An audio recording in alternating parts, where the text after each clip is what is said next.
கந்தூரி நிகழ்வுகளின் போது கொடியேற்றம், சந்தனம் பூசுதல், மென் விலங்குகள் அலங்கரித்தல் போன்றவை இடம்பெறுகின்றன. இவை கூடாதவை என்று சிலர் கூறுகின்றனர்.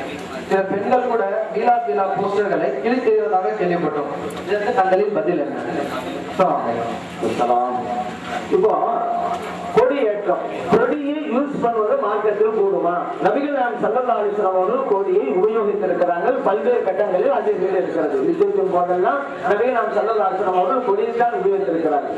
அப்புறம் ஒவ்வொரு தலைவரும் கையில கொடியை பிடித்துக் கொண்டுதான் களத்திற்கே சென்றிருக்கிறார்கள். கொடியை யூஸ் பண்றதுங்கிறது மார்க்கத்தில் இருக்கக்கூடியது அப்படிங்கிறத மறந்து கொள்ளணும்.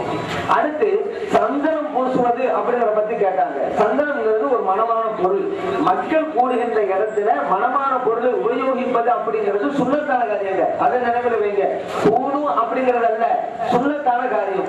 நபிகள் நாயகம் ஸல்லல்லாஹு அலைஹி வஸல்லம் உங்களுடைய துன்யாவில் எனக்கு பிடித்தமானது ஒன்று இளைய துன்யாக்கும், உங்கள் உலகத்தில் எனக்கு பிடித்தமானது போன்று சொல்லிவிட்டு ஒன்னாவது சொன்னாங்க அப்படி நறுமணம் அப்படின்னாங்க. எனக்கு பிடித்தமானது நபிகள் நாயகம் ஸல்லல்லாஹு அலைஹி வஸல்லம் அவர்களுக்கு பிடித்தமானதை நாம் செய்வது அப்படிங்கிறது ஒரு சுன்னத்தான காரியம். இரண்டாவது, மக்கள் கூடுற இடத்துல அது யூஸ் பண்றது. அதனாலதான் மஸ்ஜித் நபவியில ஒவ்வொரு வெள்ளிக்கிழமை என்றும் சாம்பிராணி புகையை போடுவதற்காக வேண்டிய ஒரு சஹாபி நியமிக்கப்பட்டார்கள். அந்த ஒவ்வொரு வெள்ளிக்கிழமை என்றும் நீங்க சாம்பிராணி புகை யூஸ் பண்ணுங்க பள்ளிவாசல்ல என்று நபிகள் நாயகம் ஸல்லல்லாஹு அலைஹி வஸல்லம் சொல்றாங்க. இந்த ஹதீஸ் இப்னு மாஜாவில் பதிவு செய்யப்பட்டிருக்கிறது. ஏன் வெள்ளிக்கிழமை குறிப்பா சொன்னாங்க? மக்கள் அன்னைக்கு நிறைய ஒன்று போடுறாங்க அப்படின்னு. இந்த செயலுக்கு எவ்வளவு முக்கியத்துவம் கொடுத்திருக்காங்க ஸல்லல்லாஹு அலைஹி வஸல்லம்.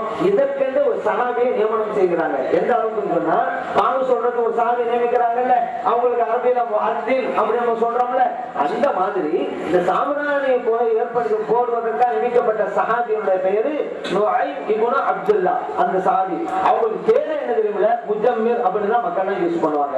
சிறப்பு பெயர், பட்ட பெயர்னு சொல்றோம்ல, அதுக்கு அர்த்தமே சாம்பிராணி புகை போடக்கூடியவங்க அர்த்தம். எந்த அளவுக்கு நுஐம் இப்னு அப்துல்லா ரலியல்லாஹு வந்தாக்கா ஜாஅல் முஜம்மிர் அப்படின்னா சொல்லுவாங்க. முஜம்மிர் வர்றாங்க, முஜம்மிர் போறாங்க அப்படிதான் சொல்லுவாங்க. பேரே யாரும் சொல்றது இல்லை. அந்த அளவுக்கு ஃபேமஸ் சாம்பிராணி புகை போடுறதுங்கிறது. முஜம்மிர் தான் சாம்பிராணி புகை போடக்கூடியவர். ஏன் ஸல்லல்லாஹு அலைஹி வஸல்லம் அவர்கள் வெள்ளிக்கிழமை என்றார்கள்? மக்கள் வருகை தருகிறார்கள் என்பதற்காகத்தான். உருவச வைபவத்தின் போது மக்கள் எல்லாம் வருகை தருகிறார்கள். அந்த நேரத்தில் நறுமணம் இருக்க வேண்டும் என்பதற்காகத்தான் இறைவன் தந்த இயற்கை பொருளான அந்த நறுமணத்தை நம்ம யூஸ் பண்றோம். சந்தனம் பூசுறதுங்கிறது இது மார்க்கத்தில் ஆமானது ஒன்று.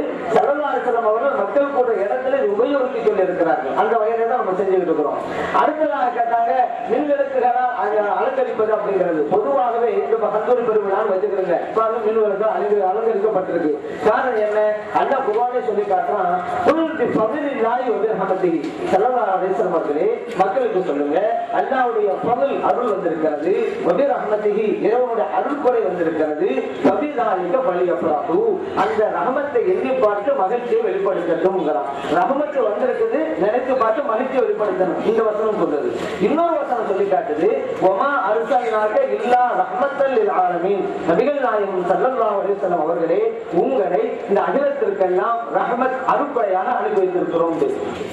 அப்படியானால் இறைவன் சொன்ன ஒரு வசனத்திலே ரஹ்மத் என்பதற்கு இந்த வசனம் விளக்கமா அமைந்து விடுகிறது. நபிகள் நாயகம் ஸல்லல்லாஹு அலைஹி வஸல்லம் ரஹ்மத்தா இருக்கிறாங்க. கிடைத்த ரஹ்மத்தை எண்ணி பார்த்து மகிழ்ச்சியை வெளிப்படுத்த வேண்டும் என்பது இறைவன் இட்ட கட்டளை. மகிழ்ச்சியை எப்படி வெளிப்படுத்துறது? எப்போ போல இன்னொன்று வச்சுக்கிறது. மகிழ்ச்சிக்கிறது அடையாளம் என்ன? அதற்காகத்தான் நாம் அலங்கரிக்கிறோம், வீடுகளை அலங்கரிக்கிறோம், பந்தலை அலங்கரிக்கிறோம், மேடை அலங்கரிக்கிறோம், மின்விளக்கு அலங்கரிக்கிறோம். காரணம் என்ன? நம்ம மகிழ்ச்சியா இருக்கிறவங்களை காட்டுறோம். அல்ல அவங்க மகிழ்ச்சியை வெளிப்படுத்த சொல்லி இருக்கிறோம். கர்நாடக புத்தாட பண்ணுறோம். ஏன் மகிழ்ச்சியை வெளிப்படுத்துவதற்கு? எப்போ போலவே நான் இருப்பேன், உள்ளத்துக்குள்ளே மகிழ்க்கும் அப்படிதான் ஊத்தா வரும். மகிழ்ச்சியை வெளிப்படுத்தணுமா இல்லையா? அதனால் தான் இதை நாம் செய்கிறோம். ஆனா இது எவ்வளவு செய்யலாம், நம்மளால் முடிந்த அளவு செய்யறோம். ஆனா இதையெல்லாம் இஸ்லாம் என்று சொல்லக்கூடியவர்கள் தான் தேவையில்லாம ஒரு கூட்டம் வச்சுக்கிறோங்க, ஒரு மாநாடு வச்சுக்கிறோங்க, சுவருக்கு சுவர் பைப்பில போய் எழுதுறது. ஒரு இடத்துல இருக்கு ஆயிரக்கணக்கான ரூபாய், இவங்க மொத்தமா இதை கணக்கு பார்த்தா லட்சக்கணக்கான ரூபாய். அதையெல்லாம் இஸ்லாத்துல நம்ம 10 ரூபாய்க்கு ஒரு பூ வாங்குவோம், ஒரு 100 ரூபாய்க்கு ஒரு லேக்க போடுவோம். இதை போய் இஸ்லாம் அப்படிங்கிறது லட்சக்கணக்கான ரூபாய சம்பந்தமே இல்லாம அந்த விளம்பரங்கிற பேரில சோதனையில போய் பேர்ல வீணடித்துக் கொண்டிருக்கிறார்கள், காசுகளை எல்லாம் பாழடித்துக் கொண்டிருக்கிறார்கள். ஆனால் நாம் செய்கின்ற இந்த சின்ன சின்ன அலங்காரங்கள் எல்லாம் இறைவன் சொன்னால மகிழ்ச்சியை வெளிப்படுத்த வேண்டும், அந்த மகிழ்ச்சியை வெளிப்படுத்தி காட்டுவதற்காகத்தான் இதெல்லாம் செய்து கொண்டிருக்கிறோம். அடுத்து சில பெண்கள் கூட நோட்டீஸ் கிழித்தெறிகிறார்கள் அப்படின்னாங்க. யாரை கிழிக்கிறார்? கிழித்தெறிகிறார்கள் என்றால் இவர்கள் சுன்ன ஜமாத்திற்கு எதிராக நிற்கிறார்கள் நினைத்துக் கொண்டிருக்கிறார்கள். உண்மை அதுவல்ல. படைத்த இறைவனுக்கு எதிராக நிற்கிறார்கள். இறைத்தூதர் ஸல்லல்லாஹு அலைஹி வஸல்லம் அவர்களுக்கு எதிராக இவர்கள் நிற்கிறார்கள். காரணம் என்ன? மீலாது விழான்னு நோட்டீஸ் ஓட்டப்படுது. மீலாது விழாவுல நபிகள் நாயகம் ஸல்லல்லாஹு அலைஹி வஸல்லம் அவருடைய சிறப்பை பற்றி பேசப்படுது. அவர்களுடைய நடைமுறை என்ன, அவருடைய வாழ்வியல் முறை என்ன என்பதையெல்லாம் சொல்லப்படுகிறது. இதுவெல்லாம் சொல்லக்கூடாது என்றுதான் நோட்டீஸ் கிழிக்கிறான்னு சொன்னா இது நபிகள் நாயகம் ஸல்லல்லாஹு அலைஹி வஸல்லம் அவர்களுக்கு உள்ளத்தை நோவினப்படுத்துமா இல்லையா? இவர்கள் இறை நேசர்களுக்கு எதிராக நின்றால் இறைவனுக்கு எதிராக போர் தொடுக்கிறார். அல்லாஹ் குர்ஆன்ல ஹதீஸ் குத்ஸில சொல்லிட்டாங்கல, நபிகள் நாயகம் ஸல்லல்லாஹு அலைஹி சொல்லி காட்டுறாங்கல்ல, மன் ஆதாலி வலியல் ஃபகத் ஆதன்துஹு பில் ஹர்ப். யார் எனது நேசரை பகைத்துக்கிட்டானோ அவன் என்னோட சண்டைக்கு வரட்டும் அப்படிங்கிறான் அல்லாஹ் தஆலா. இது ஹதீஸ் குத்ஸி புகாரில பதிவு செய்யப்பட்டிருக்கு. ஏன் நேசரை பகைத்துக்கிட்டா என்னோட சண்டைக்கு வர நல்லா கூப்பிடுறானே, யாராவது அல்லாஹ்வோட சண்டைக்கு போக முடியுமா? அல்லாஹ் ஒரு சண்டை போட்டு ஜெயிக்கத்தான் முடியுமா? அவன் இப்படி எல்லாம் நோட்டீஸ் கிழிப்பவர்கள் யார்? இறைவனுக்கு எதிராக போர் தொடுக்கக்கூடியவர்கள் நிச்சயம் தோல்வியை தருவார்கள். அல்லாஹ்வோட சண்டை போட்டு ஜெயிக்க முடியுமா? அல்லாஹ் குர்ஆன்ல சொல்றான், வல்லதீன யூஸூன ரசூலல்லாஹ் லஹும் அஸாபுன் அலீம். இறைத்தூதர் ஸல்லல்லாஹு அலைஹி வஸல்லம் அவர்களுக்கு யாராவது நோவினை கொடுத்தா அவர்களுக்கு கடும் தண்டனை நான் வச்சிருக்கிறேன் அப்படிங்கிறான். அல்லாஹ்வுடைய தண்டனையிலிருந்து தப்ப முடியுமா இப்படி எல்லாம் செஞ்சா?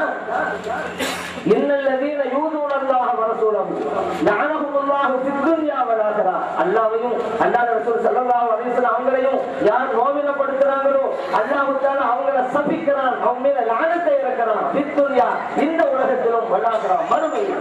மத்தவங்க செஞ்சா மறுமையில தண்டனை கொடுப்பான். ஆனா அல்லாஹ்வுடைய ரசூல் ஸல்லல்லாஹு அலைஹி வஸல்லம் அவர்களுக்கு எதிராக நின்று அவங்களுடைய உள்ளத்தை நோவினப்படுத்தக்கூடியவர்களுக்கு அல்லாஹ் இந்த உலகத்திலே லானத்தை இறக்குறான் என்று குர்ஆன் சொல்லி காட்டுகிறது.